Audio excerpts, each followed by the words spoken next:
दानवीर कर्ण की सच्चाई। क्यों कहा जाता है सबसे बड़ा दानी? महाभारत के महान योद्धाओं में एक नाम सबसे अलग चमकता है। वो नाम है कर्ण। कर्ण सिर्फ एक वीर योद्धा ही नहीं थे, बल्कि वे अपने दान और त्याग के लिए पूरी दुनिया में प्रसिद्ध थे। इसीलिए उन्हें दानवीर कर्ण कहा जाता है।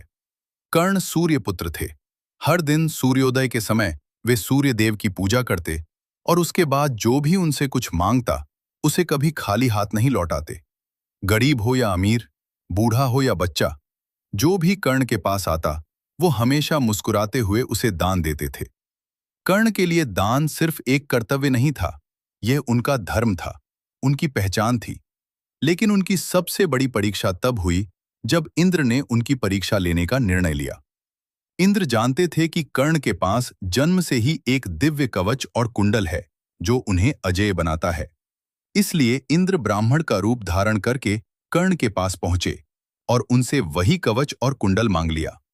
कर्ण समझ गए थे कि ये कोई साधारण ब्राह्मण नहीं है और ये दान देने का मतलब होगा अपनी मृत्यु को खुद बुलाना। फिर भी कर्ण ने बिना एक पल की देरी किए अपने कवच और कुंडल उतारकर दान कर दिए।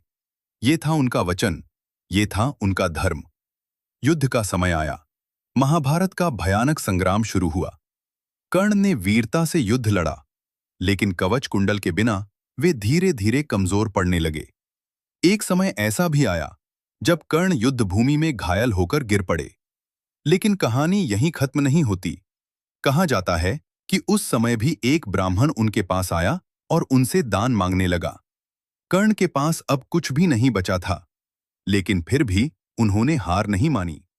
उन्होंने अपने सोने के दांत तोड़कर उसे भी दान कर दिया। इतनी पीड़ा में भी, इतनी कठिन स्थिति में भी उन्होंने अपने दान धर्म को नहीं छोड़ा। यही कारण है कि आज भी कर्ण को सिर्फ एक योद्धा नहीं, बल्कि सबसे बड़ा दानवीर कहा जाता है। कर्ण हमें सिखाते हैं कि सच्ची महानता ताकत में नहीं, बल्कि त्याग और देने की भावना में होती है। और शायद इसी वजह से इतिहास में उनका नाम हमेशा अमर रहेगा, दानवीर कर्ण के रूप में।